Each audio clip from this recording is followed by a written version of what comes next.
indeed see who starts first here. It looks like it will be Schattenspieler, actually, the branded Cyber Dragon, starting things off.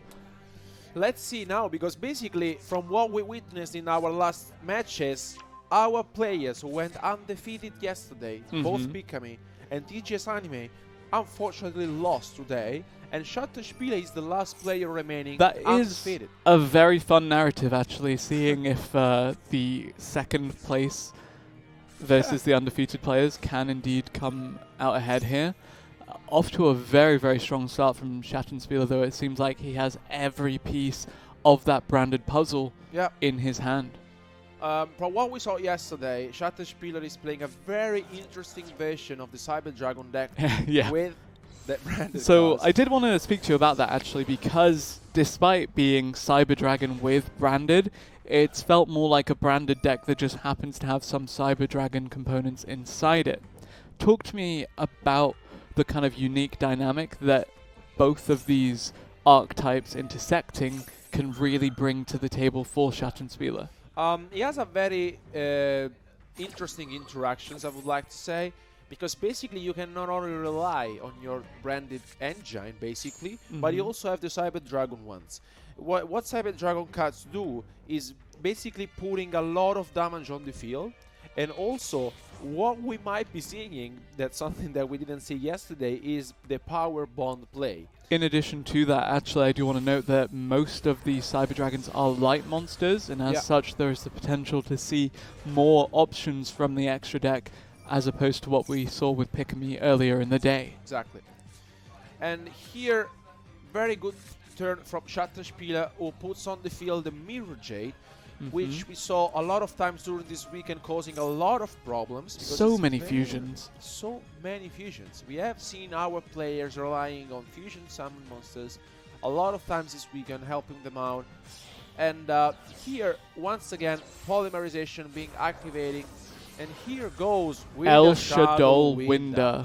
And I have to say that Schattenspieler was very lucky, because he drew the one copy of Shadow Beast, which is allowing him to putting a Shadow Window on the field, which means that a Colossa will be able only to special summon once. Okay. And that being said, Air Spiral deck basically relies on a lot of special summons. Yeah, now talk to me about how Colossa and the Spiral deck does deal with the fact that you're now essentially locked into just a single special summon per turn. So she really needs to see, for example, the Forbidden Droplet, and she basically has it. Basically, Abstract Goblin, chaining the Forbidden Droplet on the Abstract Goblin, something that I really like. And she get also rid of the rescue being sent to the graveyard. This was the card she was looking for, because with that being said, she may be able to negate both of the cards of Schattenspieler, who is having a laugh, as you can see. Now, does Colossa have a Spiral Quick Fix of a Spiral Resort? Yeah, we need to see that Spiral combo really start. Chicken Game, not quite the field spell she was looking for, but it's a start. You can draw out the game a little bit, you can draw a card, you can sit back and relax while you rack up a couple of cards in your hand and wait to draw your individual combo pieces. So she has the Magician Souls, which is very, very powerful, because she gets to send to the graveyard the Master Plan. And with the rescue that she sent earlier with the Droplet, she will be able to bring back the Master Plan. But not only that, she has Whereof Though, and this start is incredible. And talk to me about why it's so incredible, despite the fact that Schattenspieler started with a similarly promising field. So basically, Schattenspieler started things off. I have to say, he couldn't have asked for more, because he had drew the only copy of the Shadow Beast he's playing, and alongside that, he also was able to put Mirror Jet on the line. But Colossa, Eleonora, basically drew the Forbidden Droplet that helping her out in this combo, because basically at the moment she has the Master Plan on the field, and she will be able to activate this effect to search something out of his deck. And later on, I am pretty sure that if Schattenspieler doesn't have any interruption, such as the Ash Blossom that we might have seen, Colossa might basically completely destroy his opponent. And of course, the Spiral archetype really benefiting from the recent Forbidden Limited List changes within Master Duel, just really bringing this deck back into the forefront of people's minds as a legitimate contender to take this tournament. And she's using the Magician Souls effect that I really like, getting rid of the Chicken Game and the Assault to get 2 fresh cards. And another Chicken Game. Nice. This is the consistency of the Spiral deck. So basically, the more you draw, the more you add cards from your deck to your hand, the better it will be for your combo to go through. And tell me about that combo going through. What is the combo? What is the end goal for this field for Colossa? How do we deal with Schattenspieler this turn? So first of all, she will be able now to activate the Spiral Resort, and later on in the turn we will might likely be seeing the Spiral Sleeper being summoned on Colossa's field. The Spiral Sleeper is an incredible card because basically she will be able later on to destroy both the Winda and the Mirror Jade. Now she goes with the double Helix, but first she will activate the Master Plan that has now been sent to the graveyard. What we saw yesterday is how powerful is the Spiral Guild drone, because you get the chance to see the top 3 cards of your opponent and put them in the order you prefer. And after you do that, basically with the double Helix, you declare the first card on top of your opponent's deck, and then you resolve it. I am quite curious to see if Schattenspieler has any kind of answer in his hand. Looks like he doesn't, because basically now Eleonora is doing what I just said. She's activating the Assault from the graveyard, special summoning the drone. She will be able to look up at the top 3 cards of Schattenspieler's deck, and after doing that, she will be able to summon a monster with the Spiral Double Helix. As we are saying, the order of cards has changed because of the drone being summoned and activated. Ash Blossom is there. As I was mentioning to you guys, Schattenspieler was really hoping to have an Ash Blossom, and there's the Cold by the Grave from Colossa. And you can tell the Schattenspieler is not happy with this because we already know what is going to happen.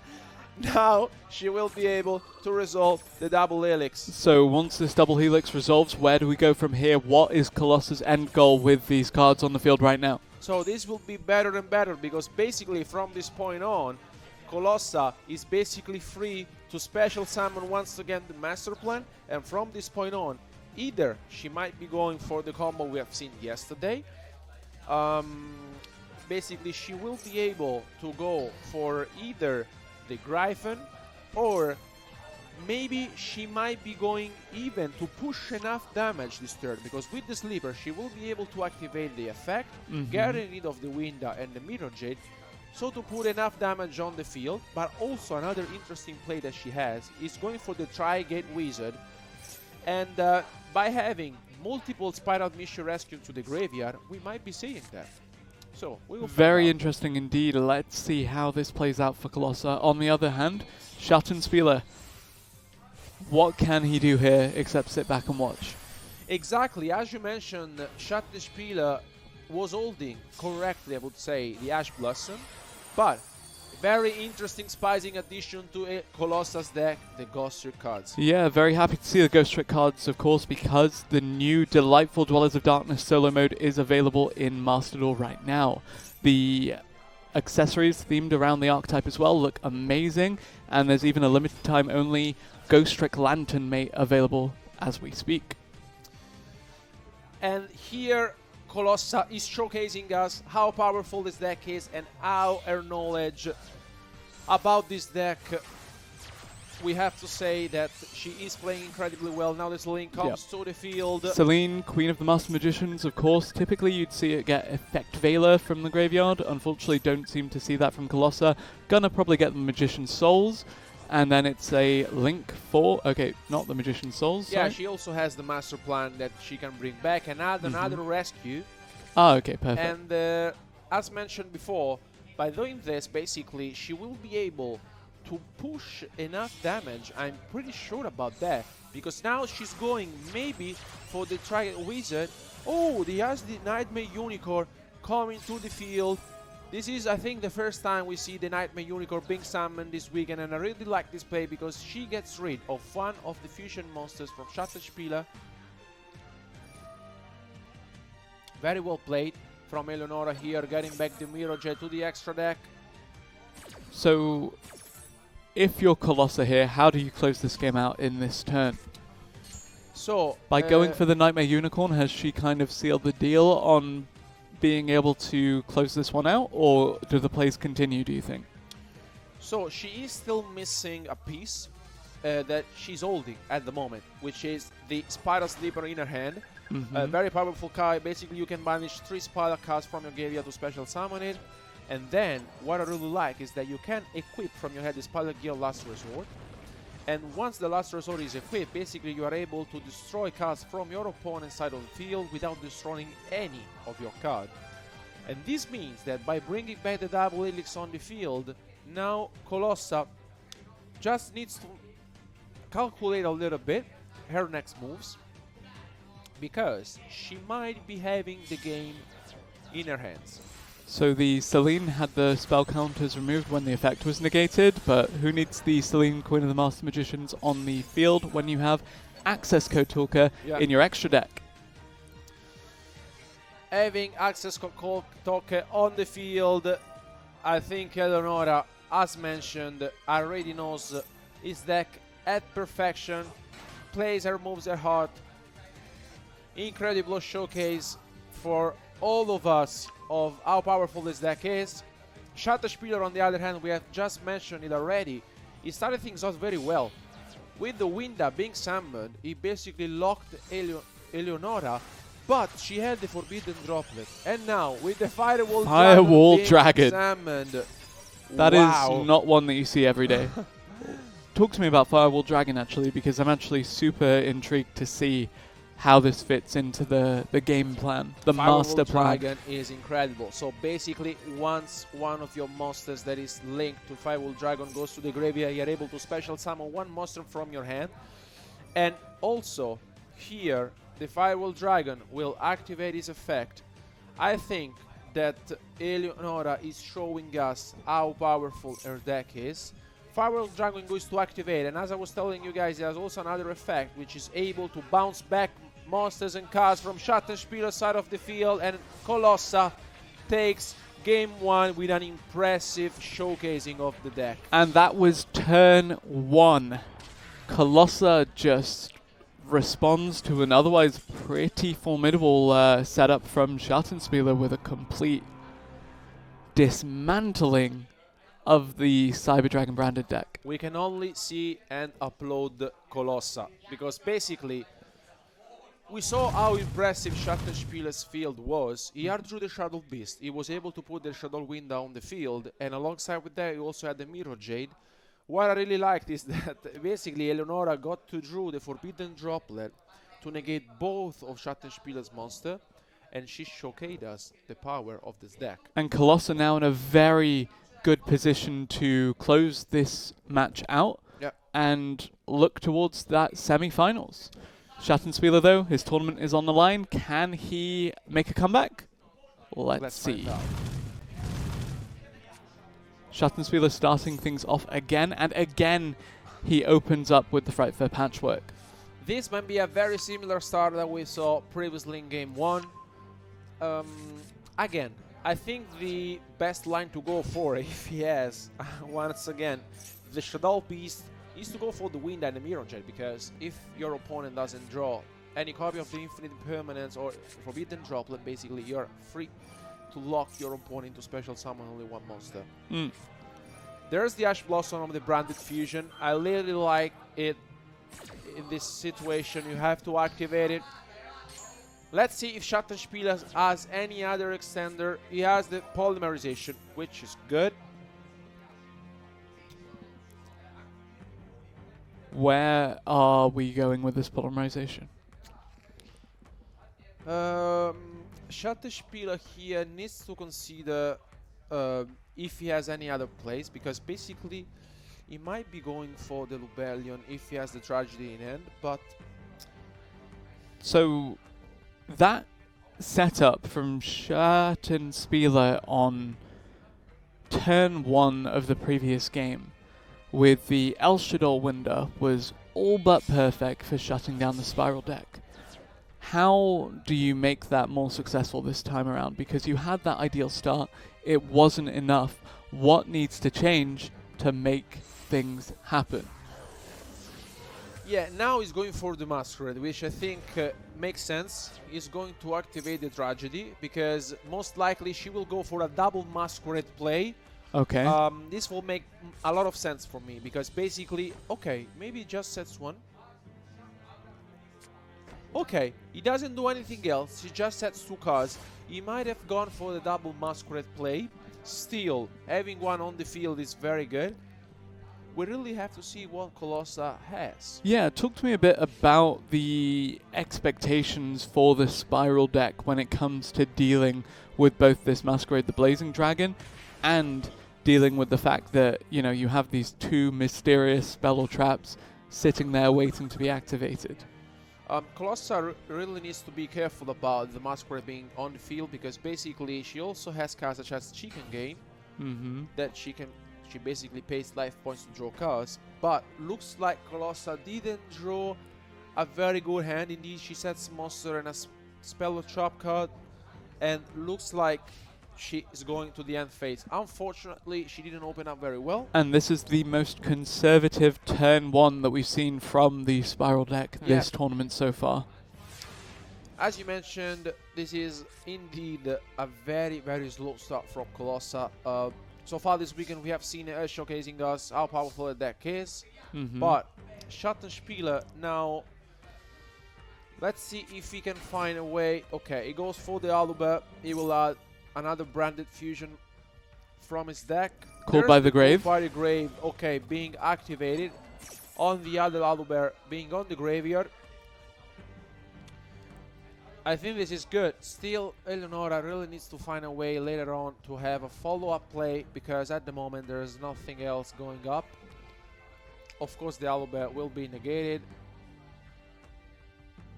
Or,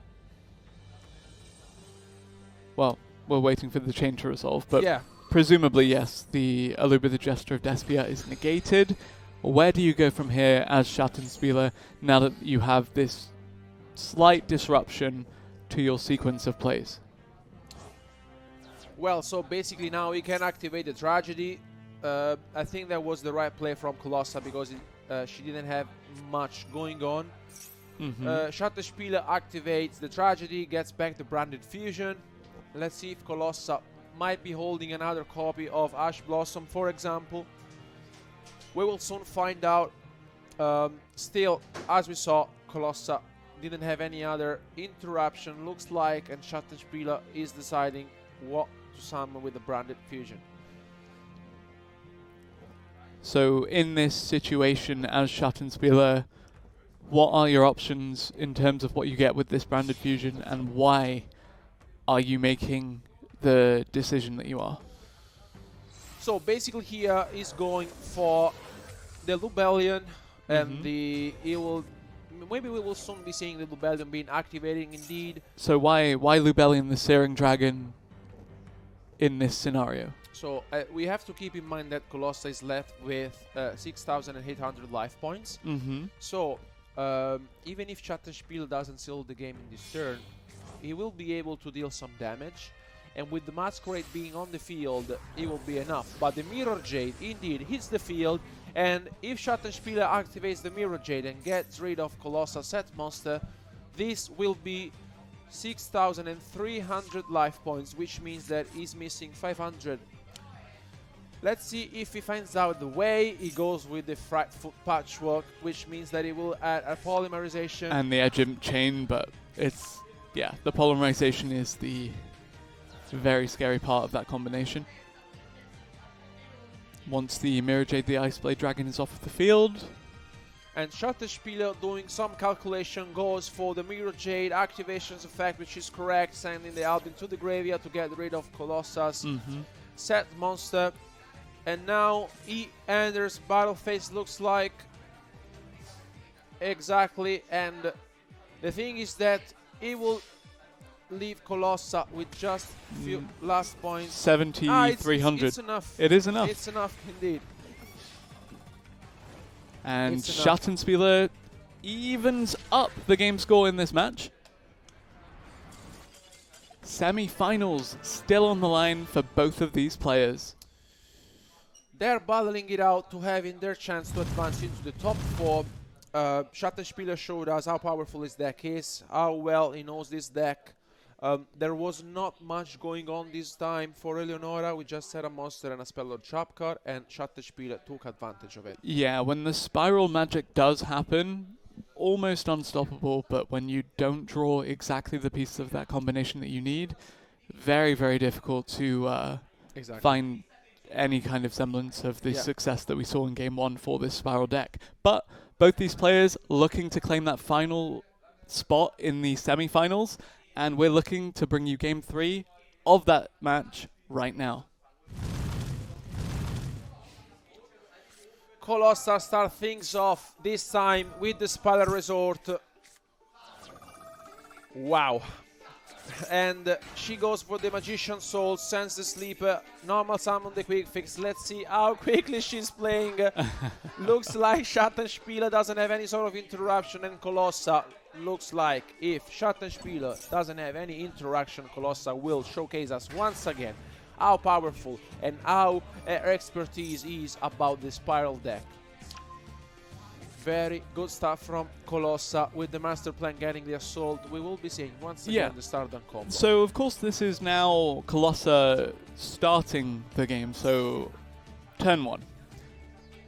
Tell me about the end field state for the Spiral deck on turn 1, considering that you can't go for that direct attack and just win in that turn. So what we will be seeing now is the standard lineup from Eleonora, so going later on for the double Helix and bringing on the field the Spiral Guild drone, so she will get the chance to choose what card will be on top of Schattenspieler's deck.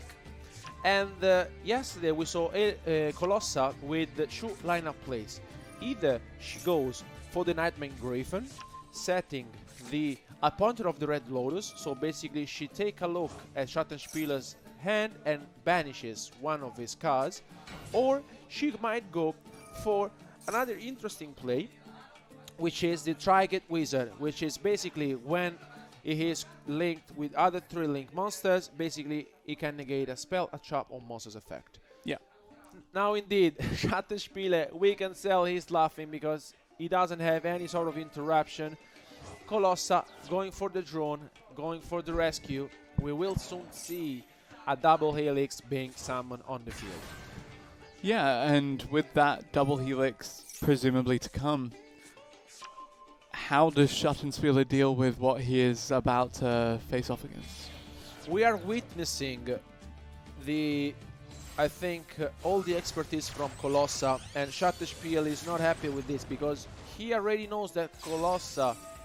But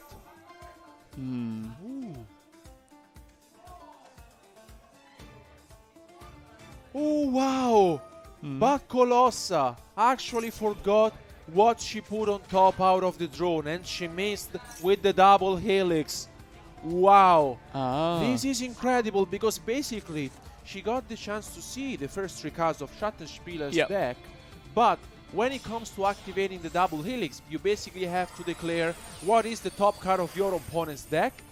You have to call monster, spell, or trap, but she actually missed it, which means that she basically forgot what she put on top, and this is very unfortunate because she cannot resolve the double Helix. Still, although the double Helix does not resolve, she will be able to put, let's say, a weaker combo. This is very unfortunate. Maybe, you know, you are playing for your place to go to the semi-final. You can feel the tension. This is game 3. Both of our players want to advance into the top 4. Still focusing on the game.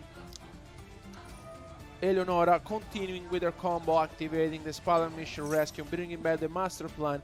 Of course, the double Helix would have meant a lot, but she's still on the spot. Yeah, it's still a fairly formidable field for Colossa. Yeah.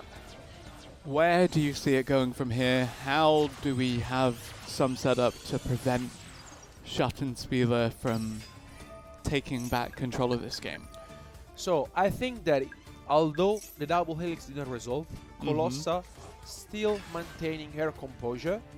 She don't want to make another small misplay, and I think that that double helix might have really cost her the game, but she's just, you know, staying calm, trying her best, going now for the curious. She really wants to go for the pointer of the Red Lotus. You can tell the both of our players are laughing because they know that although the double helix didn't resolve, still there's so much going on for Colossa that although the double helix didn't resolve, look at this. A lot of cards in her hand. The curious just sent their opponent of the Red Lotus. We will soon see a Nightmare Graven being summoned on the field. Quick Fix comes back, gets another big red, and we have to say that Colossa still finding her way back to this game. Although that's misplay with the double helix, we have to give credit to her because now we will soon see the Appaloosa, Bow of the Goddess, of course, coming through to run some interference on anything that Schattenspieler attempts to do in his next turn. Yeah. Turn is not yet over for Colossa, however. Now she goes to call spell and she will get the super agent on the field. Let's see now where does she wants to go for. She might be going now to link summon for the Nightmare Griffin. And indeed that's the case. She will be able to set once again the opponent of the Red Lotus you just sent with the Curious. Still, we have to say that although the double helix didn't resolve, this field is incredibly impressive because she has the negations with the Appaloosa, she has the pointer of the Red Lotus, she will soon summon the Spiral Sleeper and equip it with the Last Resort. Still, there's the field spell that will prevent, you know, all of the Spiral monster being targeted. Let's see where Colossa wants to go for. This is the most time we've seen Colossa take to make a single individual play so far this tournament. Yeah. From what we've seen, she knows his deck at perfection. She showed us how powerful the Spiral deck is. But she's taking some time because she doesn't want to miss out on this. Before going for the Sleeper, she's going for the Spiral Rescue activating from the graveyard. She goes for the drone, which is interesting because now, okay, she activates another resort and now she will go search the Sleeper. Okay, the quick fix. Maybe she has already the Sleeper and the Spiral Resort in hand.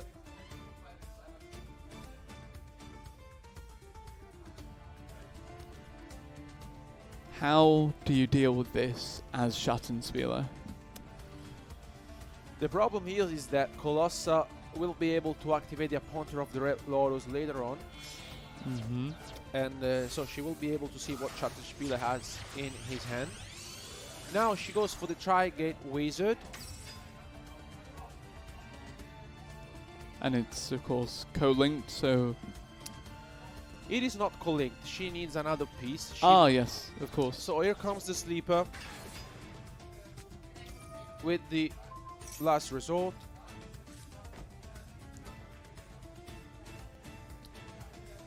Still... And here it's a pity that basically the double helix didn't resolve, because if she would have remembered what she would put on top, now the Tri-Gate Wizard would be co-linked, as you said, and she would have another interaction on the field. Still, very impressive. Appaloosa with the Sleeper and the pointer of the Red Lotus. Let's see. She also has the Ash Blossom. Yeah. Wow. Schattenspieler is laughing. Imagine, okay, two Cyber Dragons. Ah, here's the Cyber Dragon components of the branded Cyber Dragon. I think she might banish either the Frightful Patchwork or the Cyber Emergency. Yeah, Cyber Emergency definitely the starter. Okay, she goes with the Cyber Dragon core. Mm-hmm. I'm very interested in seeing what he decides to do next. He goes for the Cyber Emergency. Yep. The Ash Blossom being activated without even thinking about that. And where does Schattenspieler go from here? How do you navigate this situation now? So Schattenspieler goes with the Frightful Patchwork, gets the Polymerization that we knows. He has 2 copies of Polymerization in his hand. The Edging Chain, another Cyber Dragon. Here it comes.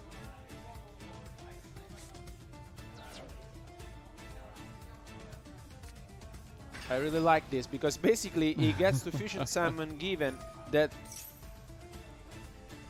I think that the German player wants to get as much advantage as he can to shut down Colossa's field. There's still the Sleeper to deal with. I really like that basically he used the Contact Fusion with the Appaloosa. Very smart play from Schattenspieler, who now enters battle phase. I think this should go through. This doesn't really make. Oh, he also has. She also has the droplet. Schattenspieler is laughing because Colossa also had the forbidden droplet. Schattenspieler taking 1000 damage. Now we know that Schattenspieler is left with only few cards that don't do much. Couple, 2 Polymerization. They branded in red, the Edging Chain. What Schattenspieler can do.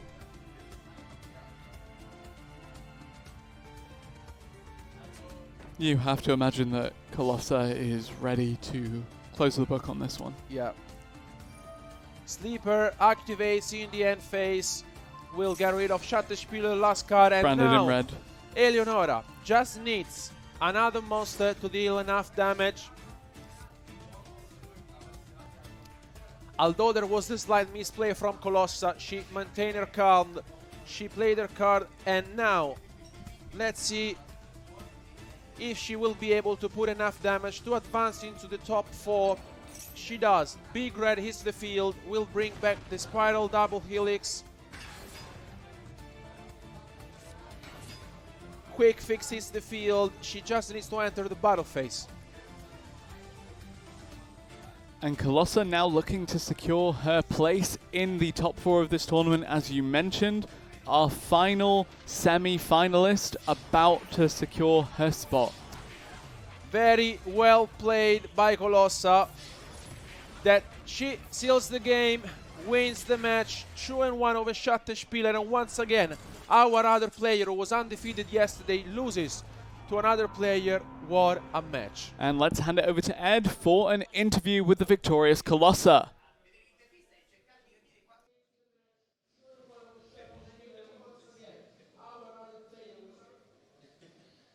And your winner of that final quarter-final round, it's Colossa! Congratulations, Colossa. Come with me over here. We'll have a quick chat about your match. Grab yourself a microphone, stand on the cross. You know the drill. First of all, congratulations, securing your place in the semi-final. How do you feel? Great, but it was like, did you see that? The spiral or the double helix? Yeah. Yes. I had no time left, so I had to speed up.